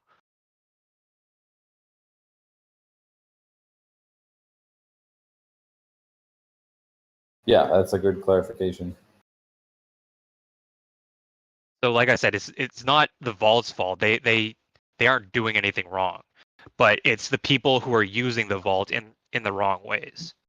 Yeah, it's all incentives and structure. So if there's an incentive or structure problem that we as a community think is not ideal, we should take steps to work and like on you asked me like how was I profiting from these changes, and it was from doing exactly that, except I was doing it manually now. Like I mean, I just wasn't doing it before because bots were scooping them all up. But now there's an opportunity for people like me to do it manually at reset because bots can't do it quick enough or aren't doing it quick enough. And I've been making like 5 to 10 ghosts for the past couple of days at reset just by borrowing, channeling, like with their gotchi and their land, and then returning it and doing it again.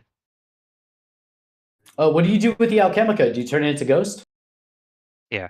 Because you quoted Ghost, right? So is that it? Like, what do we consider that? Because that's what I do that all day. Like I've never called you an turn extractor. Alchemica to die, then die into Ghost. I do rentals. I get more Alchemica. I've never called you an extractor. Like I have I'm no not. I'm problem. not asking. I'm not accusing you of anything. I just asked a question. I mean, I personally, I don't switch it to die because I mean, I have a full-time job, so I don't need to be doing anything. But like, I mean, like I have no problem with you taking part of your Alchemica out of the system. Like everyone's going to do that. Like I have no issue with that. That's not my question. I'm just asking. You're going to die and sell to die, and then you go back into rentals, correct? No, I mean, I don't switch it to die. I don't know why I would need. I mean, to not die. that. Sorry, Ghost. Yeah, I switch it to Ghost, but I mean that's all Yeah. within the same ecosystem though, so that's not extracting at all. Well, yeah, I'm not accusing. I'm just asking you a simple question.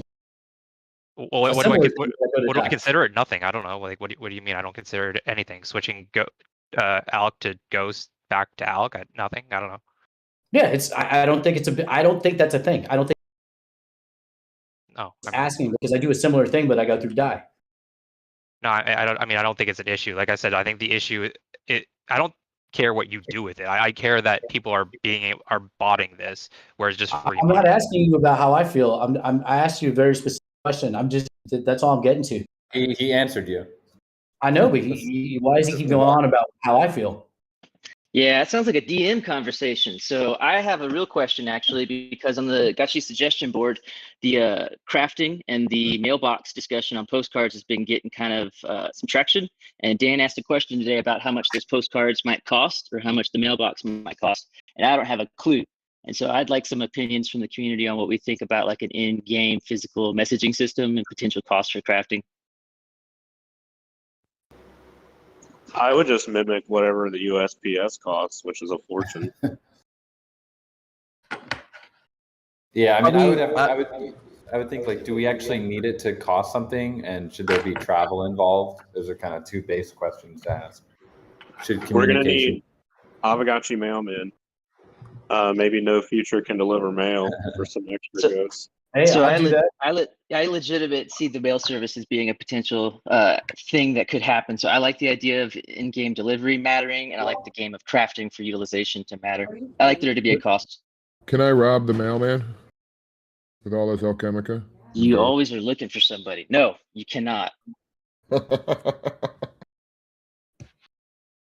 I even in a big thought took it as far as potential district DAO interaction, where there could be a centralized mailbox in each district, and there could be a distributed physical mail system that could be done. This could be a real thing. I know Musashi doesn't be a big thing of it, so he can be postmaster potentially. But at least in the very simple thing of crafting a mailbox and crafting a postcard that physically has to go from point A to point B, I think there's something to it. Might be silly or dumb, but I think I would use it.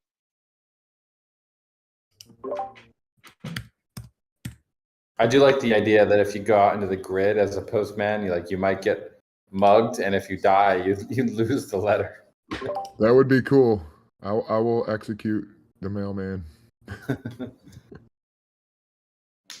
On It's a real- another subject, I wanted to Go ahead. ask something. I think Dan mentioned about not having land lending yet. I got curious about that yet. Is that I know that whitelist for lands is in the roadmap, but land loans specifically, is that something that you guys are exploring potentially? Not really at this moment. Like, gotcha lending has opened up so much, just that we're still kind of working through. I think if we add land rentals at this point, it's just going to add another whole layer of chaos. I don't really think is it really something that we need at this point? Definitely want it Yeah, in the something. future. Yeah, something that I've been giving a lot of thought is that right now we have three token generating events, right? We have spillover, we have farming, and we have channeling. And two of those three involve land. It would be good if whenever we have a token generating event that involves land, that we could split that those earnings with the landowner, right? Oh, So the you hook, can use right? it. Yeah, so we can still use the permissions that you guys are making available. I think they are very flexible, actually. Whitelists and land gotchis and landing your wallet, things like that. But one of the things that we have been having a hard time at Orion is figuring out how we are going to share the proceeds with landowners, because we actually have to calculate that off-chain and then distribute that to landowners. Even the Gotchi Vaults is doing that, right? They essentially airdrop every Sunday to landowner the Alchemica. So it's unfortunately something that's happening off chain. That would be great if we could bring to on chain, right? Yeah, I think we talk about like an Alchemica hook, and I think we are planning to add something like that in for anyone who would want to have like a split with their Alchemica in channeling, and then with like emptying the reservoir. I don't think that shouldn't be too difficult to add. Yeah, what we talked about was specifically for channeling, but then we introduced farming, right? So maybe we need to have a broader discussion on how we can implement that for any type of token generating event that we will have on the Gotchiverse. That would be super cool. Yeah, it's a hook. It would just go kind of at the end of every function, and then other contracts could like tie into it. I think it's doable, but yeah, we've been looking into it a little bit. Awesome. But that would kind of would that replace the need for land rentals? We were kind of talking about that. Yeah, absolutely. The Gotchi Vault and Orion and other players, we could build a smart contract that could take that functionality and implement on our side, right? So we can kind of take the burden away from the other Gotchi developers for sure.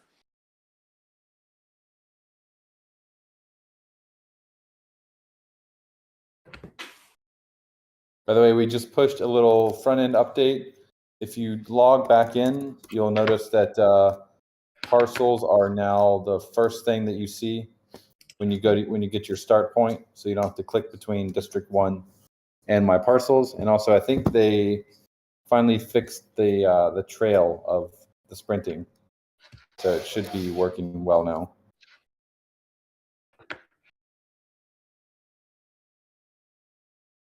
I'm jumping back in to test it. Also, if you guys haven't checked, the CoinGecko has recently done some updates on the Alchemica. They're not all done yet for some reason, but FOMO, FUD, KEK are all the accurate market cap according to the circulating supply. So looking really good on CoinGecko these days. Can't wait for alpha to finally be fixed. Because before they weren't including the new supply that's been coming on.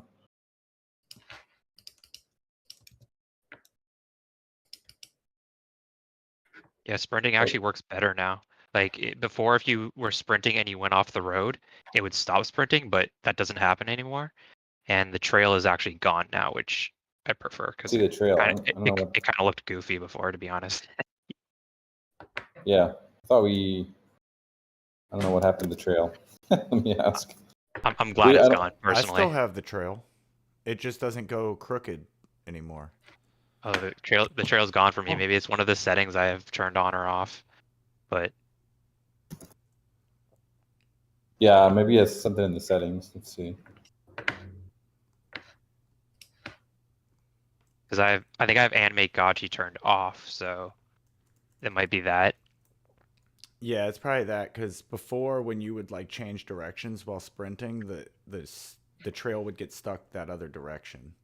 But Yeah, I know. The trail was actually on for me even with Aavegotchi turned off before, but now with this new update, the trail is gone. So I had the wonky trail before, but I still prefer having no trail personally.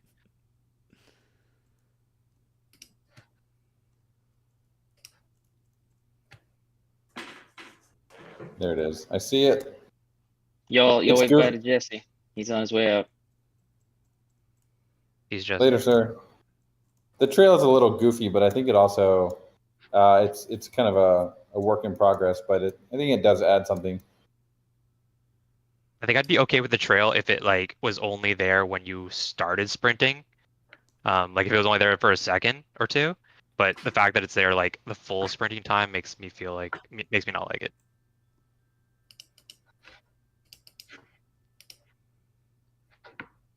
Does anyone else have any strong opinions on the trail? I mean, it's good. It's good. Fairly indifferent. I was just voicing my opinion.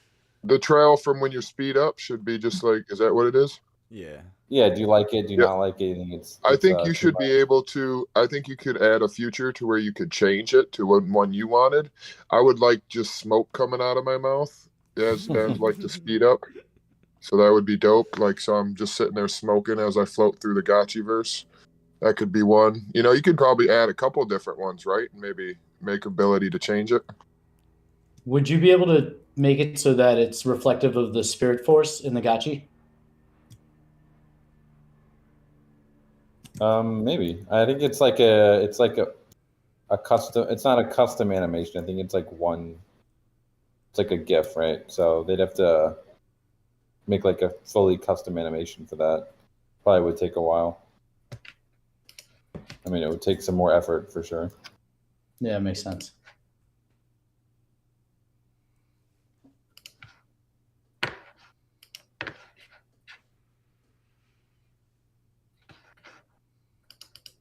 I know that I've seen that. I was gonna say I seen that Mega Guild spent. They said they made like 30 grand, and they've put all of it back into buying different assets. So I thought that was pretty cool. Speaking of QOL changes or minor changes like this, Coder Dan, do you know if we're ever gonna get like persistent, like when you know how when you sort your gotchis, you could change it to like sort by kinship or whatever. Like, are we ever gonna get that to be able to like stay as what you had set it for last time? Yeah, that's there's a task for that. It's just it hasn't been gotten to yet. Yeah, it was just like on the same line as like having the parcels show up first and whatever, you know. Yeah, those will be coming in like the next couple weeks for sure. Like also when you choose a gachi to see like sort by kinship, sort by next channeling.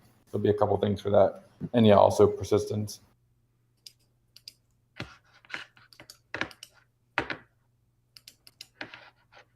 We're also we're working on inertia and handling internally. I haven't seen it yet, but it's being worked on.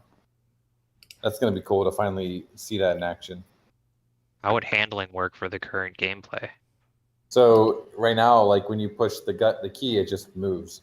There's no startup or acceleration or deceleration. But we think there should be some acceleration or deceleration. Exactly how much is something we want to play test with everyone.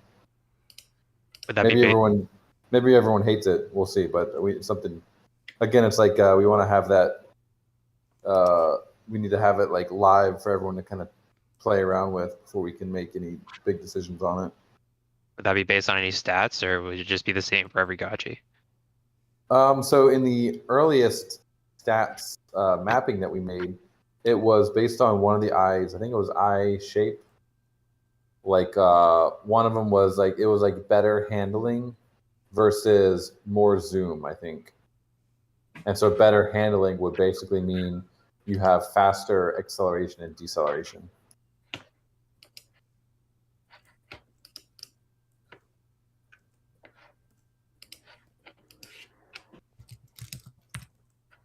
But it doesn't, as far as like a trait mapping, it doesn't really make that much sense. So we'll see. The zoom makes sense for eyes, but yeah, it's almost like I don't know, like you got to be more careful. Like if you have like lower handling, you're a little bit more careful, I guess. You slow down and speed up, like slower. But yeah, it's as far as the lore perspective, it's a bit weird.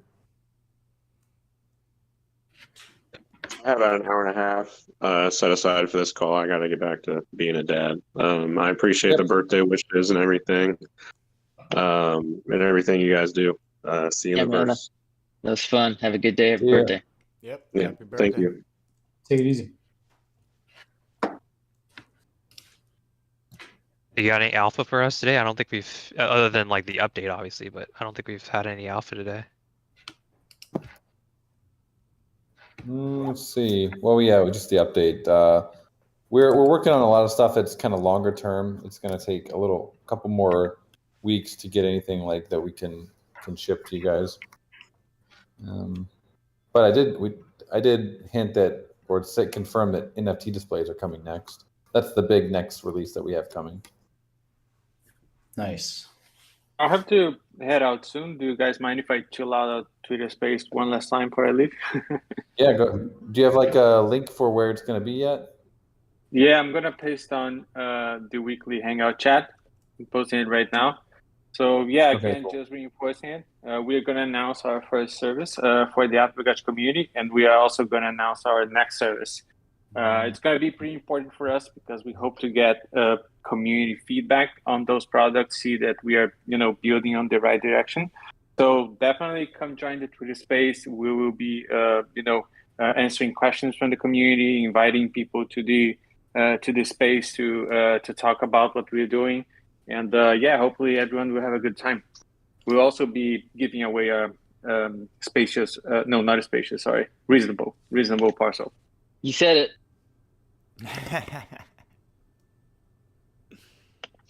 That's awesome, Hernani. Yeah, we'll definitely be able to make it over there. Looking forward to what you guys are going to introduce. Y'all been working real hard. Thanks, Hernani. Thanks, everyone. I have a question, Coder Dan, because I don't think we actually got an answer, but just a simple answer. The public whitelist, the public limitation on gacha lending, what happens next? Are we just going to keep it in place? Yeah, so I mean, what we said we can do a poll now and see what the general consensus is on it. If it's still like 50-50 like it was, we can probably just revert it. And if let's just, I guess, see what the general consensus is over. Obviously, probably not enough representation in this one call, but one option, like we've mentioned, would be to do a default of 1, but then we could check your balance of parcels and then give you extra capacity based on that, which I think would cover a lot of the cases. Obviously, it's not going to cover your full power user case, but it would definitely be better than like 1, where you currently are. I thought you said you didn't want to do that. Yeah, I'm just one person, so like anything is whatever. I'll work with whatever you bring up. I just want to know what kind of. I like both of those ideas, honestly. Could we maybe get an allowance to rent gotchis based on how many parcels you have? Yeah, that's what we're talking Basically what about. he was saying. Yeah. Oh, my bad. Okay. Yeah, but Dan, I thought you said you didn't want to go that route. I didn't. There was I think we were talking about a little bit more dynamic, where it was like it wasn't 1-to-1. But if that shouldn't be too hard. There's even if it wasn't an alter level. Yeah, even if it's not 1-to-1, I mean, it's a limitation. But even if I got like 3-to-1, like some kind of split where I can get like at least 10, then that kind of gives me some leeway. But I mean, it's whatever we decide is fine. I mean, shouldn't we have like an official vote now that this is being tested out and stuff?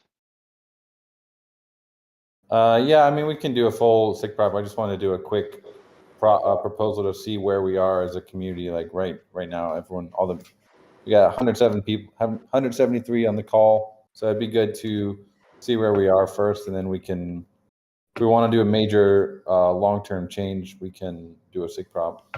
I think that's more than fair. But the reason we wanted to do this test just was because with alchemical channeling and the test, the prop that the DAO made, there was a lot of people saying, oh, they were saying in hindsight maybe they shouldn't have done it. So I think it was good to be able to see what it would feel like before we did a sick prop.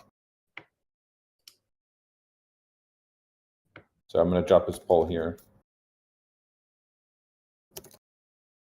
Everyone was going conspiracy theory on the last poll because you didn't vote in one of them. They were like, oh, Dan's trying to influence the vote. I'm like, he probably just forgot to click on one of them. I had to make 2 of them, I think, right? I think I added the fire and the link cube, maybe. Yeah, you didn't add the heart, which meant to keep the change, and everyone's like, oh, Dan's being held hostage. It was crazy. I'm like, he probably just forgot to click on one of them. Yeah, because someone else did that first, and I was like, okay, I don't need to do it. You guys need to stop going to conspiracy theories.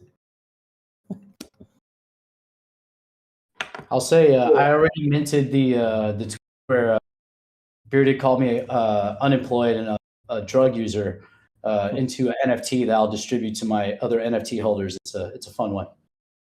It's on Polygon. It's up for everybody. All right, I'm gonna do that, and then the cube. Make sure I vote on all of them this time. There we go. Go for it, friends. Ooh, look at that puppy fly. So, yeah, like I messaged you about though, it would be too hard to factor in your alter levels as well. Let me think. You get more for a spacious than you would for a humble or something like that. Are you talking about because alter levels are per parcel, right? So if someone has 80 parcels, we have to do 80 runs, 80 loops of the contract to get the alter level for each parcel, and then we have to look up we get the alter ID, then we have to look up the level from that. And so for someone like No Futuristic that has 80 parcels, we'd have to do 80 loops, which is for a write transaction, it's super heavy. Okay, so it would be more work, is what you're saying. It would be a lot more work, and it would we'd have to prevent that loop. We would have to basically add in another whole like it's called a mapping. Basically, it would keep track of the alter level of for each wallet address, and so that would add a gas cost to every transaction that we make. So it'd be like 20,000 more gas for maybe more for keeping track of that. So not really efficient, and I don't know really if it's that needed. Well, I mean, someone like me, I don't have many parcels, but I have like I'm getting like a level 7 altar, so I only have like 2 parcels, but I can channel like 8 or 9 gotchis a day. So, but I mean, I can work around. It's fine. Yeah, and if someone has like 1,000 parcels, it would probably revert. It would we wouldn't even be able to process that on the smart contract. Generally, it's not a great idea to do a bunch of loops in a write function.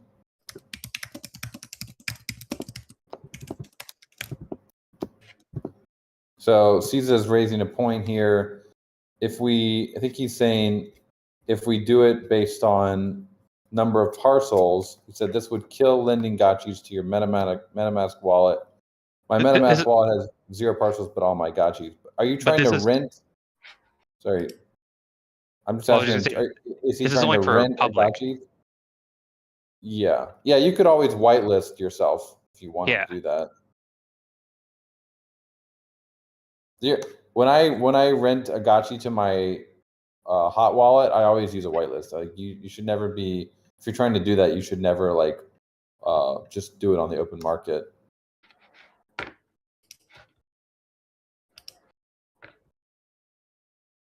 Yeah, we're only talking about the public whitelist here.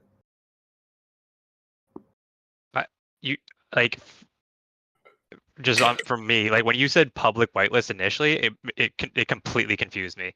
So like when you use the word whitelist, it threw me off. Yeah, like the public, yeah. So public whitelist is no whitelist. It's public for everyone.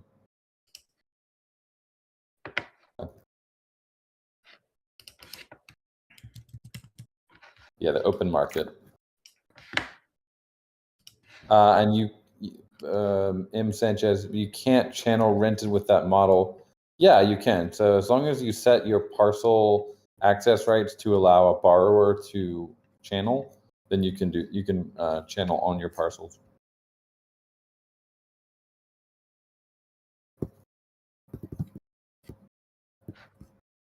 How long roughly would it take to implement the new borrow limit parameters? It should just be a pretty light, quick upgrade. Shouldn't be too hard. I'll have to check the code, but it shouldn't be that difficult. I feel like this is a good middle ground. It seems like it's the overwhelming majority of the vote so far. So. Yeah, I think this hits a lot of the edge cases. Well, it's not going to cover 250, but and just go buy some more land, right? Yeah, I mean it adds use case for land, for having more land, which isn't a bad thing. It just de-incentivizes upgrading altars. I mean, to some extent, there's already incentive to do it based on like better yields from farming and like if you can get whitelists, it's better for whitelist rentals.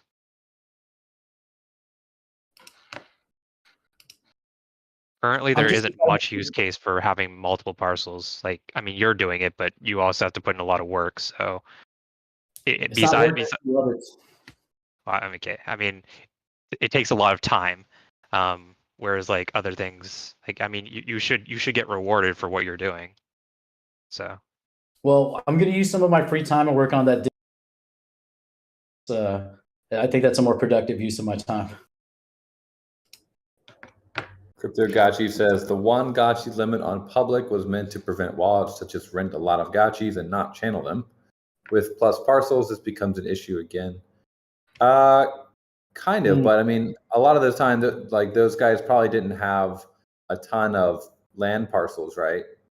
They're kind of empty wallets that were just getting on whitelists or what were they doing? I guess some of them they were just picking up all the gotchis they could because they wanted to. Yeah, Some so of them like were using them for various purposes.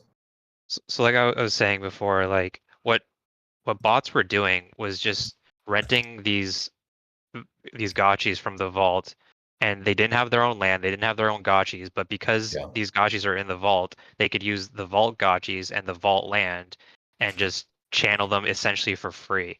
Like this is what I've this is what I've been doing for the past few days. I haven't been botting it, but I've been doing it manually, and you get like 0.4, 0.5 ghosts per channel. You have to pay a bit of gas fees, but like you're still making 60, 70 cents per channel for just clicking a couple buttons. And if bots can scoop them all up, then there's none for anybody else to do. Yeah.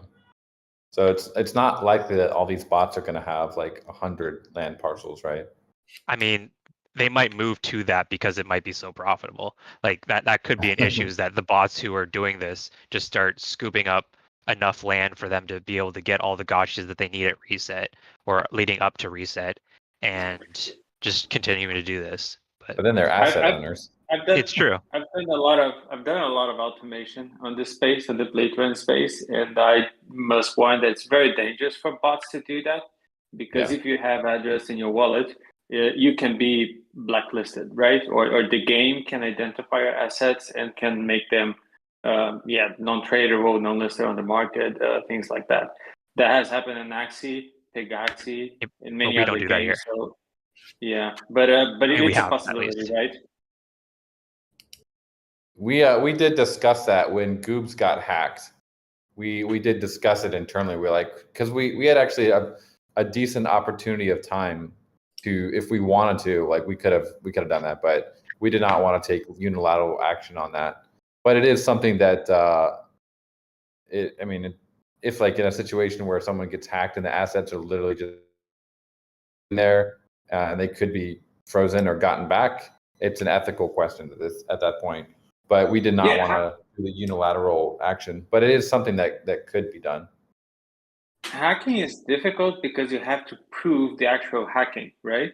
But for example, malicious botting is something that the platform can clearly identify and trace back to a wallet, right?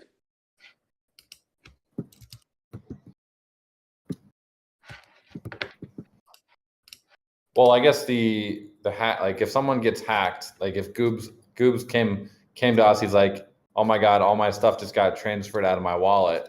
Can you guys do anything?" And we just said, "Not really." And we're thinking, well, we could make a blacklist facet in the Aavegotchi diamond, and we could add that wallet, and then we could basically prevent any asset from being transferred from that wallet. They'd essentially be frozen there. But we didn't want to take that action because that's a huge step in terms of power over the protocol that we're not comfortable having. But it's a question for the DAO. Maybe if the DAO thought that we could want to do that in a case where there's an obvious botter and they're just abusing the protocol, it's a question to consider. That's Hardcore's mentioning. I think it's a good exploratory topic there, is having like an SOP approved to give Pixelcraft like rapid response procedures that you can follow in these events.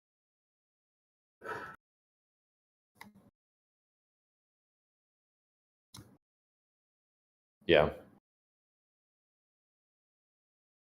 It's quite easy if we could just add a couple lines of code to the transfer from function of each of the NFTs and just say, "Oh, if you're on the list, you're out of luck. This can't be transferred. So good luck. Good luck trying to move stuff." We definitely had that window with the Goobs hack. You don't have that with everyone, but with him, we're literally communicating with the guy in the Gotchiverse, and we're able to help Goobs a lot out quite a bit. So it had an okay ending, but it's always lines to cross and always ethical things to consider with these kind of things.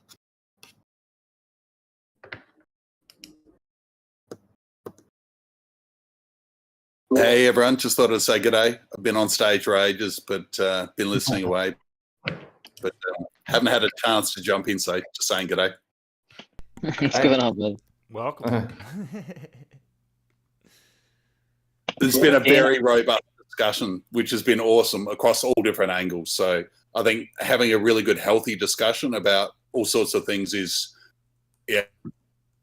great. And I think No Future mentioned earlier about it's very easy to get sort of text wars in situations, but actually having a conversation like this is so much easier because you can hear tone and you can hear the genuinism or the people explain stuff. And yeah, so I think these weekly calls are just awesome. That's just another reason why I love these weekly calls. Yeah, totally agreed. If there's any issues to go over, definitely voice is the way to do it. Probably not Twitter flaming.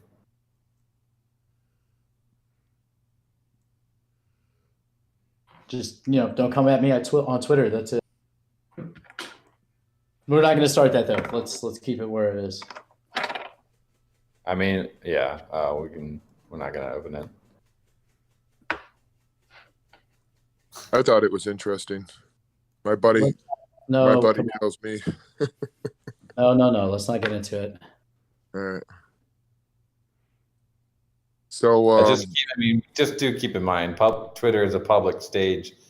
There might be people watching that are just like, oh, these guys are they're infighting. So be mindful of that. We are a community, and we don't want we do want to project an image to the public, and it's a good image. It's a true image. I generally agree. We are the friendliest community in crypto, and I would love to keep that.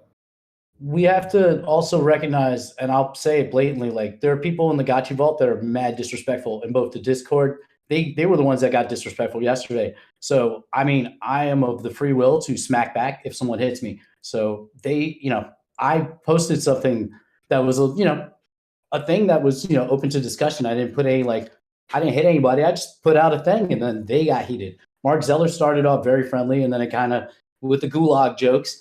But, if you're going to come at me, then, be prepared to get hit back because that's the game.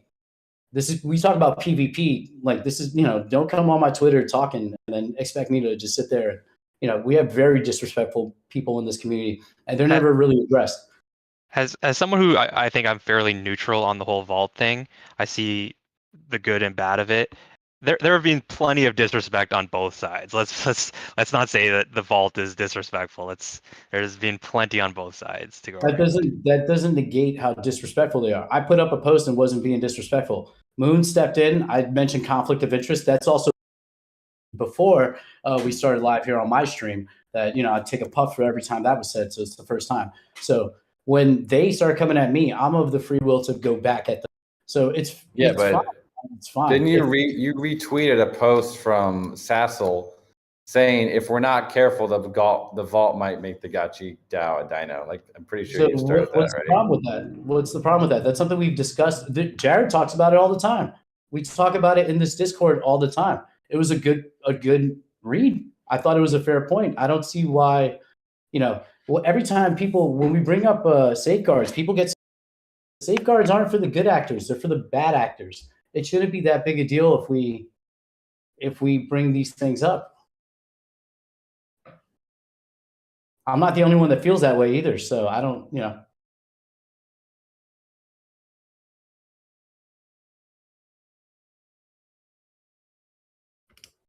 I mean, Moon replied to it and said it's on the public snapshot. And then you said, oh, it's funny to see Pixelcraft Studios employees defend the Gotchi Vault so hard. It makes you wonder.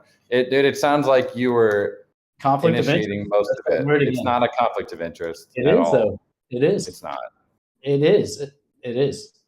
But Sasso's post that you put up there, that wasn't addressing governance either. That's what I found was, and then like why not go into the forum though and post that? Because that would be like a great place to have that Why can't I post on my Twitter? Is my Twitter owned by Aavegotchi? I'm not Twitter now. I'm being told what I can post. People were replying to you with like very level-headed stuff, and then you started it by saying there's like a conflict of interest, and you were saying that like Moon is a vault chill. Like I didn't. Just look at the tweet. Moon said that himself. He's like, yes, I'm a vault chill. Bearded and Zeller. I didn't say that. I said, look, you should be chiller about it. You have a conflict of interest. But he doesn't. So- That's I where mean, you're we can wrong. agree Though. to disagree. I'm allowed to say that on my Twitter. You don't have any say over what I can and cannot say on my Twitter.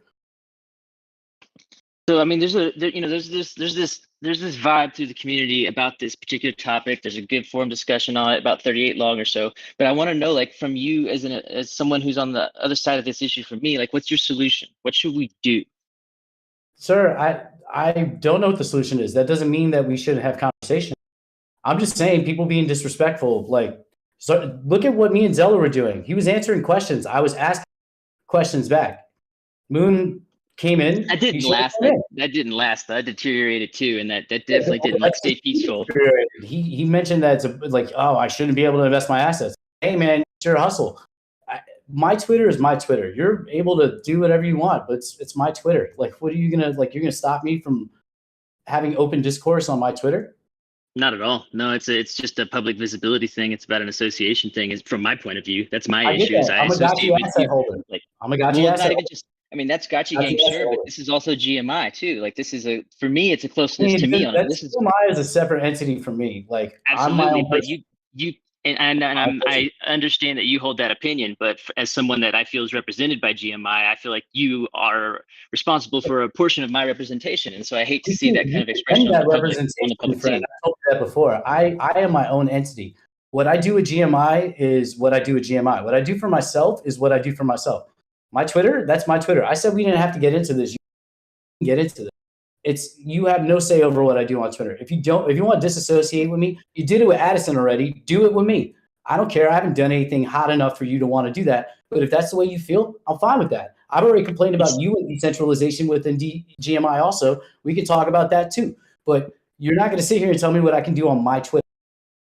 That's not what people are doing. What people are saying is that they have the ability to respond back to that. It's the same thing. And so do I.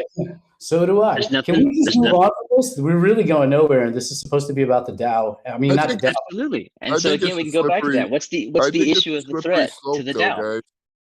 I think it's a slippery slope, you know, and you know, a lot of this stuff going on right now, you know, I think people have the right to have questions. People have the right to worry, because if something happened in the end to where, you know, eventually the vault did have too much power or this and that, and nobody brought anything up, like you said, there's a whole discussion about it. So, but at the end of the day, like, I think that, like, there's no reason to go any further with this. You know what I mean?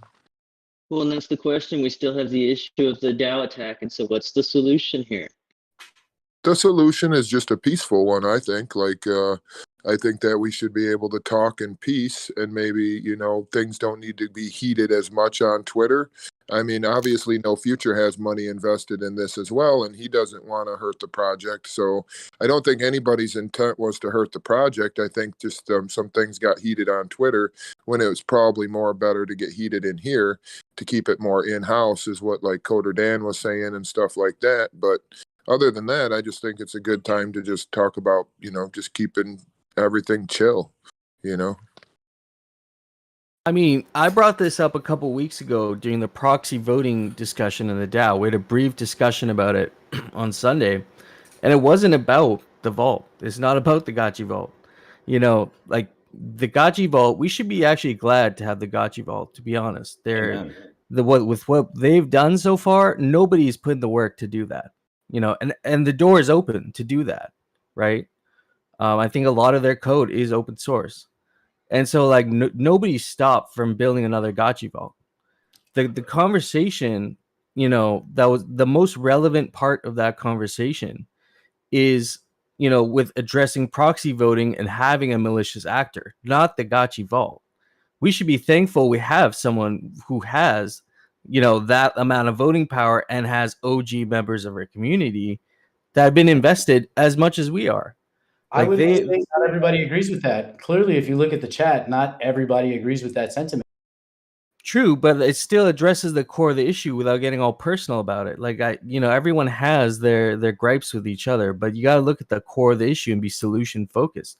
You know, like having taking jabs at each Twitter. other. I don't understand why I can't do as I please on my Twitter. You can do whatever you can, you know, whatever you please. You can do that. It has implications both ways, and if you're cool with that, then you're cool with that. I'm cool with that. I have no problem with that. Are you going to blacklist my assets? I'm not really that worried. Trust me. Oh no, it's not about your assets. It's just whatever you want to do, however you want people to perceive you. That's your call, bro. Like you can put whatever you want on your Twitter. It's I'm gonna have. fine with the way I'm perceived. I will question when I see questions. I will be objective. This is you want to make this a game. It's just a game. No, it's GameFi. There's Your finance threat- involved. There but are your bags threat- involved. So whenever people have questions and are asking good questions and we shoot them down and we get all defensive, that's problematic. And I'm going to continue doing that no matter what anybody here says, because that's what I'm supposed to do. I'm an ambassador. Maybe I'm not anymore. I don't really care. The point is, I cover this project. And when I cover this project, I told GMI the same damn thing. We're supposed to be objective. We cover this and we're supposed to be honest. If you can't do that, that's fine. I'm going to do that. I don't really care if you don't support it. I disagree that thread was objective, both ways, your way and what else was said from everyone That else. thread was that thread. That was like, that thread is a whole different thing. In general, though, what I said about the end of, this whitelisting public stuff, that was, what it was. When I'm saying about the vault, I have my issues with the vault. Other people have their issues with the vault. Bearded is a jerk. He comes on Twitter and starts mouthing off. If he has a problem and I want to say something, I'm going to say something. Don't try me. You guys can't control that, and you should understand that. And like I said, unless you're planning on blacklisting my assets, this is all stupid. Yeah, you're free to do whatever you want. Nobody's saying don't tweet. It's your Twitter, man. But if there's people are gonna react to how you handle your Twitter. That's all we're saying. My engagement. It's my Twitter. If I bring up something about the Gotchi vault and Gotchi vaulters come in and start, fighting with me, I'm allowed to fight back. And if I get, I'll call out someone's conflict of interest. Maybe that is not the best thing for everybody else, but don't sit there and act like it's not there. I'm not playing that game. Sorry. Well, I mean, you got such a strong opinion on it. Why not go into the forum and be like, yo, this is a fucking problem. Like, let's get into it. Twitter is a forum. Twitter is a public forum. It's probably not the best place for that. It's probably not the best place for that. Twitter can affect all of our assets, and that's why everybody's talking about it. And, obviously, No Future is very well directly linked to Aavegotchi, so I think people are more worried that he might have some negative sentiment in the community and maybe newcomers coming in. And obviously, No Future can do whatever he wants because he has money involved in here too. And I just think that, some people are just more worried, again, financially with the game, that No Future's negative comments are going to affect their money. Doesn't that have everything to do with everything else too, with it being a financial investment and everything else? I mean, and like being an ambassador, that does carry a certain role in the community. If people, if they know you're an ambassador and then you're out there like flaming people, that reflects badly on the community. So how about the Gotchi vault managers flaming people on Twitter? They do it all the time. This is the first time I've gotten into it. How Bearded disrespects Real Slim Smarty all the time. That we don't address that. Literally, Jesse messaged me when I'm in the middle of this stuff with them. Did Bearded get a message? Did any Gotchi vault? Did Mark Zeller get a message? No, I got a message. Like, what is that? On the other end, what about the other guys? Like, what about everybody in the vault that commented back? I mean, I didn't read it all, but I mean, like, isn't there two sides to every story? Yeah, and I'm fine if people want to flame each other, but don't come at me and I have no off button. I don't care. If you're gonna come at me, be prepared for war. That's just what it is. You can't disrespect people and think it just run the vault. Like, get the fuck out of here. I think what Dan was saying, though, No Future is more or less, when you tied Pixelcraft in there and you tied a couple other things in there that maybe Moon tied Pixelcraft in there. I did not mention Pixelcraft until Moon stepped in. I stand by that. You literally added Moon, dude. Yeah, I did not add Moon in the post. When did I add Moon in the post? You added Pixelcraft. I added Pixelcraft when Moon stepped in and commented. My original post did not add anybody. I didn't even add the said that this could be a problem for the DAO. Moon stepped in, and then I said, anyway, "Hey, we're gonna move on. I have to get off. It's midnight." But yeah, I'm sorry. It's sad we ended it on this way. But it is what it is. You got your Twitter. Do your thing, man. I appreciate that permission. You guys have a wonderful day. Is there any other alpha that might be shared at the end? to make everybody happy again. So I feel a little sad. I'm getting high. Well, No, I mean, we got an awesome community. Yeah. This Yeah. community is amazing, and if there is any discussion about the custodial assets, we will be having the DAO hangout tomorrow, and there's a lot of discussion happening on how we should be handling proxy voting, and also whether or not people that are using these custodial systems should be receiving XP for it, which is that's one of the issues as well, just to go over. So Yeah. definitely tune in tomorrow for that. It's going to be a good discussion. Before you leave, Dan, do the people in the vault get XP? Because we've been told different things. Like, have you actually confirmed that or not?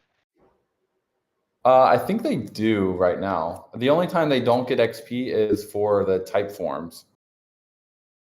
It's like if we have like a type form and you have to fill that in as an individual, not from like the Gotchi vault. But I think But if the for Gotchi vault voting they fills it do. out, what if the Gotchi vault fills it out with their wallet address? Don't you give every We Gotchi exclude in it. there? We exclude cool. that wallet. Cool. That makes sense. And that way everybody participating gets that XP because they participated. I think that was the big part. So. But currently, the vault Gotchis, they are receiving XP for voting. I got a question about petting. Do you think, like, I know in the beginning when I got into this, I read that when, the petting bots get ridiculous and everybody just has them in there, you guys might do something about that? Or have you guys already had that discussion and you guys are just going to keep them?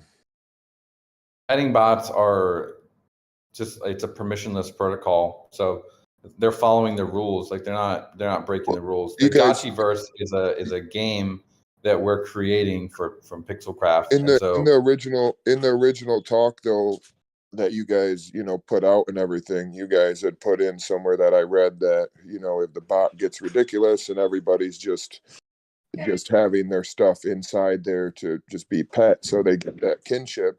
It really doesn't do anything for the game, because I like to pet my gotchis and I go in there and I feel a part of them. And, that's one of the things when I read that I thought would happen once, eventually the game grew so much that should be inherent. Otherwise, I don't think kinship should have that much value when all you have to do is put it in something and let it go, because that's the same thing as this XP and coming in and participating to these things.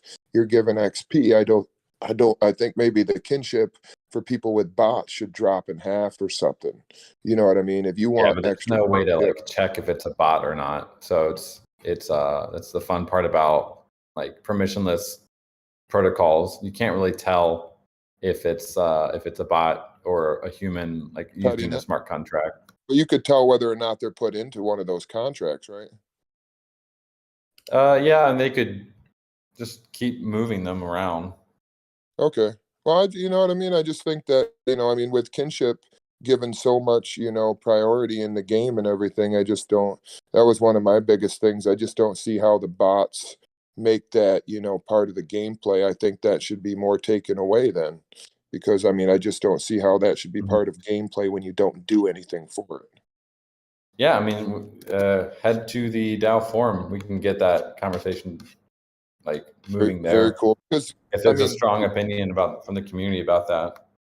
Do you remember when you guys had, your original literature that you guys had said that, or no? I don't remember that from was that in the original white paper? I do. I think I know we had some memes before about the Gotchi walking surfaces, which is pretty much the same thing. Doesn't kinship get more of the rarity farming than the XP?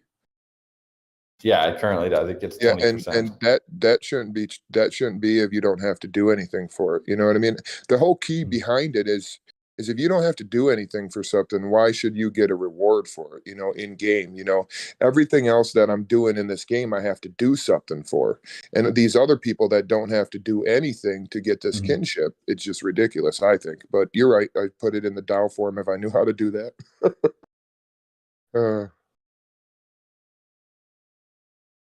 Sweet friends, I'm going to head out here.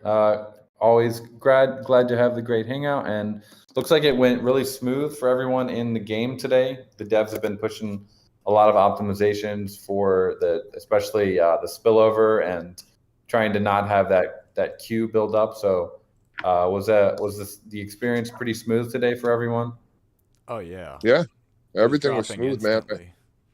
Awesome. I love the boost. After 3 weeks, I finally figured out that I could boost myself around. So You're like, that how was does really Coder cool. Dan keep escaping me?